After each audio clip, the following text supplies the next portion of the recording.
Lesson 1, the mystical backdrop of dreams.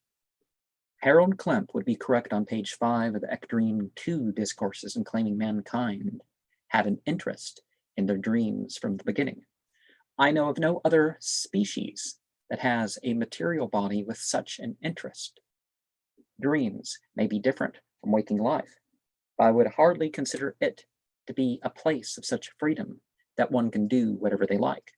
I also would say that dreams are like other visions in that they are occurrences where higher spiritual realities can be witnessed. The physical, astral, causal, mental, and etheric planes are not lower worlds of Sukmad, God whom we seek.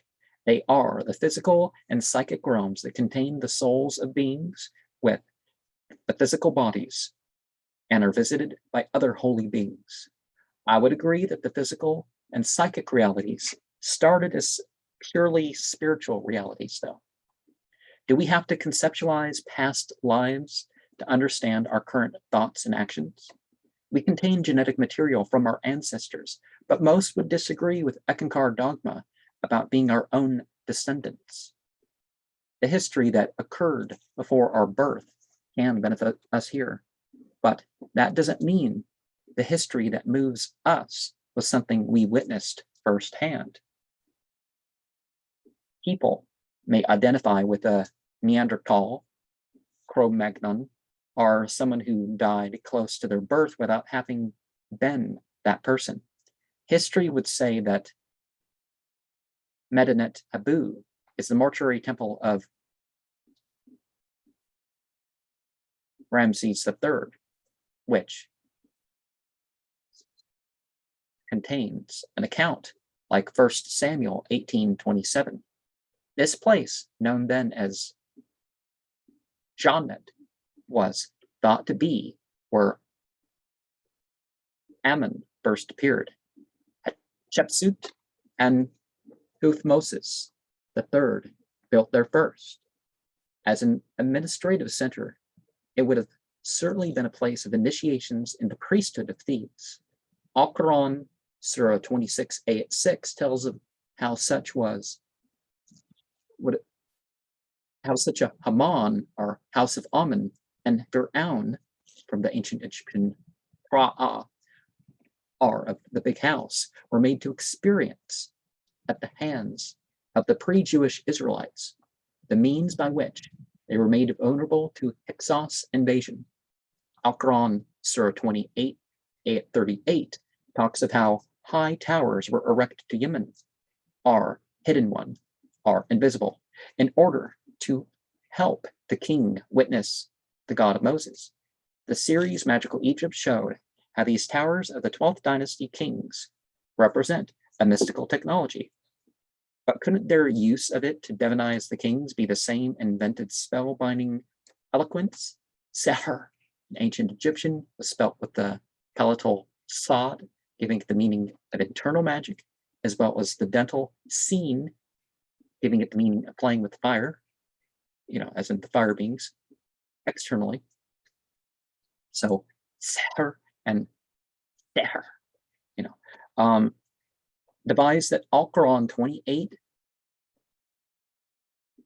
Ayat 36 says that Pharaoh or his men accuse Moses, Musa in Arabic, Musha in Aramea, of Al-Quran 40, Ayat 36 to 37 mention Haman, or the high priest of Yemen, and Pharaoh in the same way as 28:38, except that his way of using these technologies didn't teach him the truth, but kept him from it and led to his downfall.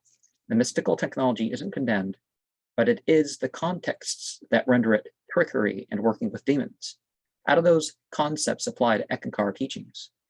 Eckankar projects the name Habu Medinat upon an Eckmaster of the 5th century before the Common Era, who was supposed to be the one who gave the teachings that turned into Mithraism. Many cultures do connect dreams to initiations, and that is what Habu Medinat represents to Eckists. It is made clear on page 6 of the Eckankar 1 Discourses by Harold Klemp that it is Roman Thraism that is being talked about. As someone who's trained in Lutheran ministry school, it makes sense that Harold Klemp would have ignored that Roman Mithraism was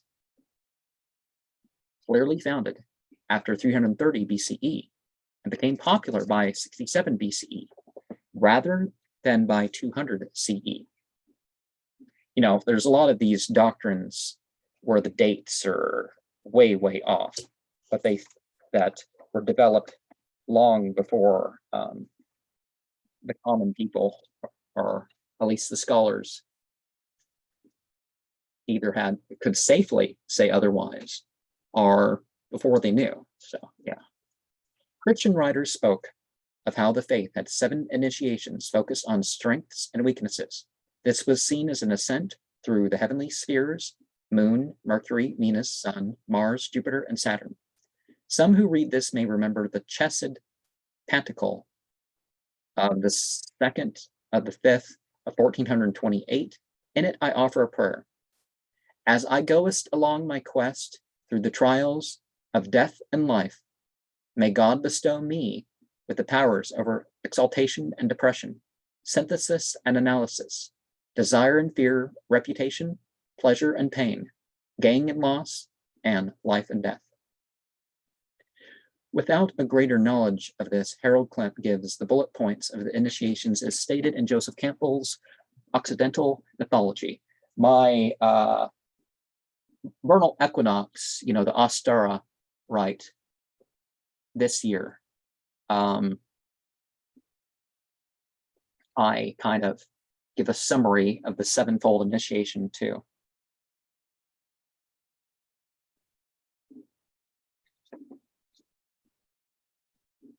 So Joseph Campbell gets the order wrong as one becomes Persian, then a raven or a crow, a bridesmaid or a nymph, the sun runner, the soldier, the lion, and father. Oh, is it Harold Klemp that gets the order wrong? Yeah, it's probably Harold Klemp that gets Joseph Campbell's order wrong. These Persian, raven or crow, bridesmaid or nymph, sun runner, soldier, lion, and father. These initiations were seen as gaining the ability to alternate between an inner and outer life will. The reason for getting this order wrong is to put it in the framework of the Eckankar initiations up to that point. Okay, I should hold back my saying something till I get done with the paragraph, shouldn't I? Why do you think Harold Klemp would list the order of initiates as raven, hidden master, soldier, lion, Persian, runner of the sun, and father? Harold Klemp does list the initiation represented by the Chesed Pentacle as the 6th initiation.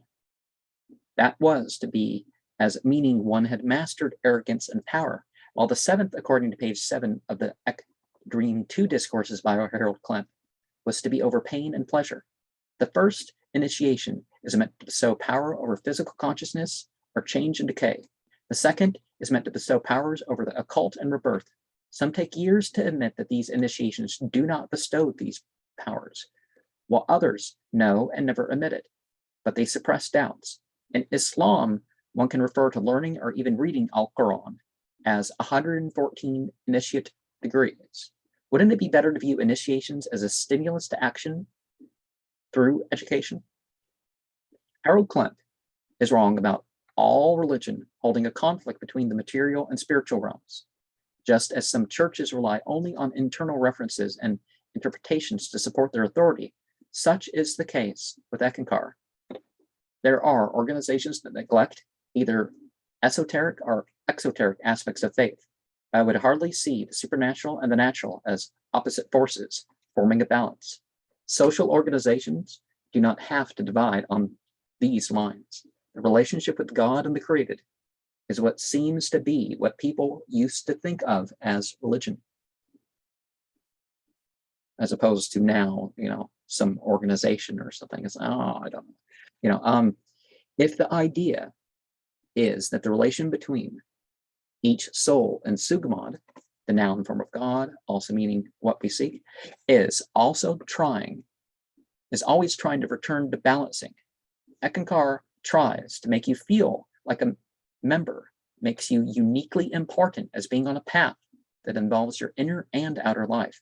Isn't that the case with every spiritual path? Whether or not you make a path personal is up to you.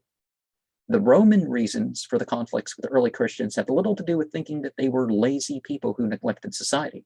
Harold Klemp on page 8 of Eckankar 2 Discourses was wrong about the Christians being virtually a united group after Paul died until 313 of the Common Era.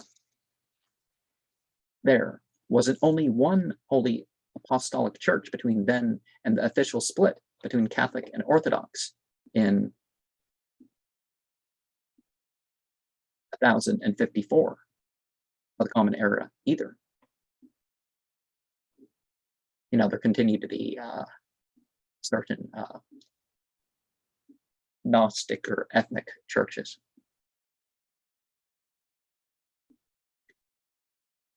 Crystallization of beliefs doesn't have to be a negative or even a limiting thing. Eckankar is more hierarchical than almost all churches and seems to downplay the experiences that conflict with or even don't fit explicitly into the framework as much as most churches in an era after Christendom. Harold Klemp is correct on page 9 of the Eckankar Discourses about how spiritual realizations are principles, start upon the individual and affect society, but this seems to be the case for every sincere attempt at religion. Dreams do prepare us for what we may deem to be outer initiations too. Spiritual exercises or practices are a start, but most would deem the idea of a present master as God being aware rather than a guru being there. Many Eckankar and other paths never remember any dreams, nor any other distinctive psychedelic experience, nor gain any conscious awareness of what is wholly other. Each aspect of life can be a means to end a series of events, our way to pay off a debt. Few would think dreams to be the way to pay for your sins. Even fewer would think these 4 things to be started on through becoming new to Eckankar. People can program themselves to think that anyone is their omnipresent master. At the last Mystic World discussion that I went to when I wrote this paper, I could tell that one person still struggled with trying to make herself constantly think. Harold Klemp was there with her. She corrected herself about that and moving the photograph of Harold Klemp from over 20 years ago closer. They sell pictures of Harold Klemp. And after this one, after I wrote this paper, they released a more recent picture that they were selling for people to carry around and display and that whatnot. The Eckankar 2 Discourses by Harold Klemp tells the story of how someone in their second year as a member of Eckankar started to think dreams were more important as she grew impatient of having her second Ek initiation on pages 10 and 11. Little did she know that degrees of advancement in Eckankar are almost always decided upon the time spent receiving member material. When people say Harold Klemp or Wazi took them someplace or did something for them, it is hard to tell if it is an attribution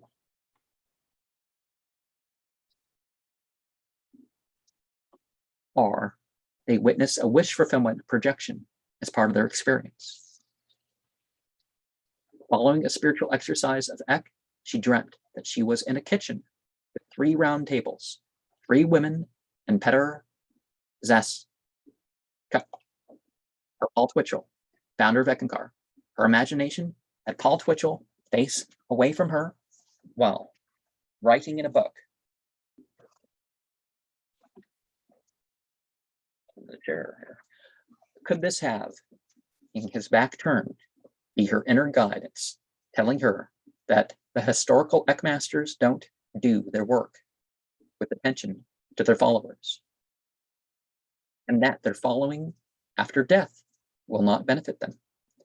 She offered to help put out books and refused food out of a lack of hunger.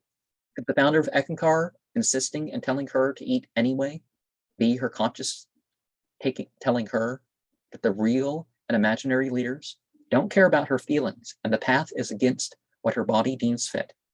In the dream, the founder of Eckankar told her, the Ek, which I define as Ennead corporate kinesis, is closer to you than you are to it.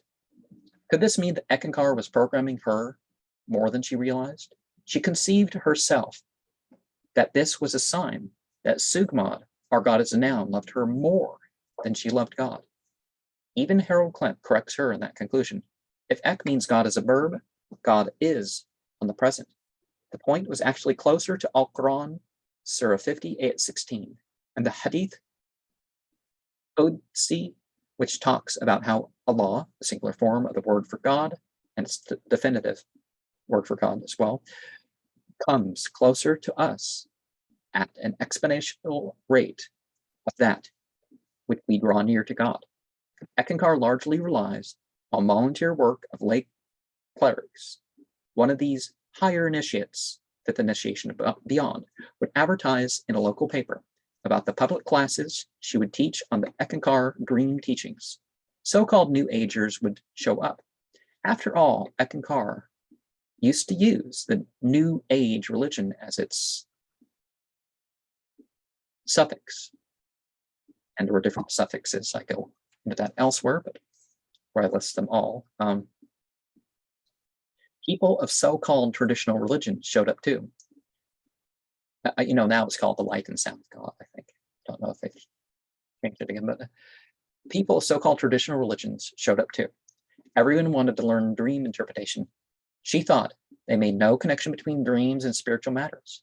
But this was the Eckankar programming to use Ek in the context of spiritual as virtually only referring to that which they can connect to the official teachings and practices of Eckankar. The group allegedly started to see that dreams are a spiritual window after the Eckankar workshop. Orthodox or correctly believing faiths are supposed to leave most of their members as not knowing much about light and sound as manifestations of God. If Harold Klemp means that they don't consider them as incarnations of God, he is right. If he means that prophet-based religions don't leave people thinking that sights and sounds in the universe manifest God's power, he is very wrong. Do psychologists and people who lead religious groups really have no clue how to counsel people on dreams? A reporter assumed that Eckists meant a light show with music when they saw the light and sound of. When they say light and sound of God is hardly an indication of the mindset of a conservative on spiritual matters. If that is what Harold Klemp means by naivety in the Orthodox mind. The former pastor was corrected in his assumption by the higher initiate that he was interviewing. It might have been better to withhold his guessing, but can you blame the guy with all the stuff that has happened in the New Age movement for thinking this was a possibility? The Eck Green 2 Discourses, page 12, does make clear that the man left his church because he felt it was holding him back spiritually. Wouldn't it be more fitting to assume that stepping away from more established traditions was how he ended up with such ideas than to blame it on the teachings of the church he left? Most people have experiences in the light and sound. Extraordinary psychedelic experiences are remembered by most people. A Nigerian had strange experiences with dreams of exploding lights before joining Eckankar. Every time he thought his life was ending, until he convinced himself that the Spiritual Notebook by Paul Twitchell was right in claiming spirit breaks up areas of negative consciousness through extraordinary experiences. He was no longer frightened by his unique experiences. A lot of people suffer from experiences that cause no pain. It's just different. So,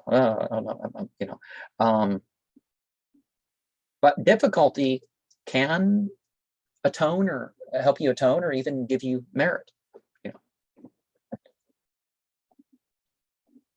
Not self-abuse. That's different. Before his second Ek initiation, the man dreamt of a ping sound. Kind of like that metal flick Ruby sort of sound maybe, and saw a world that was bright, like it had a number of suns. Paul Twitchell spoke of sun worlds, moon worlds, and lightning worlds as existing in the astral plane, or what he considered the first heaven. The Eckist interpretation could be that he went through each of these three sections of the second plane, or maybe just remembered the first and then the last type to prepare him for his light and sound initiation. It would probably be better to say repression would lead to shocking experiences, and when that became comfortable, that the experience of Eckankar was more disturbing to his state of being, but he was used to it. Are these things really indications of what self-realization on the fifth or soul plane, Atmalok, and God realization on the ninth plane, or Agamlok, probably pronounced Lok, right? Agamlok, unapproachable sphere, would be like? Should we really get past the mind and its symbols? Isn't everything in experience automatically interpreted with the mind somehow? Page 14 of the Dream 2 Discourses by Harold Klemp progresses by saying, the answer to all questions on dreams lies in other dreams. Dreams do show a link to the subjective world, and that sometimes requires looking at its symbolism to understand. The example of an Eckankar's member's dream of an evergreen tree growing through her ceiling on that page and the next seemed to represent her old consciousness that was now uprooted and causing damage in her new situation as an Eckist. Her projection of daddy issues was now seen as Harold Klemp, and page 15 has Harold Klemp admit that, but the lack of criticism of this imbalance implies approval.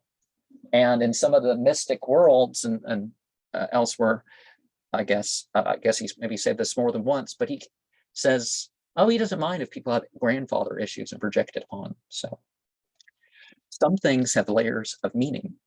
And she then turned to look at specific associations for the dream. The accident that knocked down the tree was not seen as a Christmas time accident or some other mistake of observance, but as her eldest son's mistakes that left family and friends not trusting him. The detached roots were not seen as separating herself from the Christian context of her old ways, but as her not having experience raising a young man. She was supposed to treat the adolescent like a man instead of a kid. The branches turning into boards was thought to mean she needed a new attitude. Perhaps the new attitude was not expecting a perfected human being yet. A person's dream that Harold Klemp lied to them in their sleep. The dream scene ended with Wasi, or the living Eckmaster, telling him that he wouldn't remember anything of the dream of encountering him. Instead of attributing it to a game of reverse psychology played by a spiritual leader actually visiting him in the night, wouldn't it be better to think of it as the brain organizing ideas around the studying the images, pictures, and writings about and by Harold Klemp? I certainly would not want to follow a leader who lies to me unwillingly or willingly.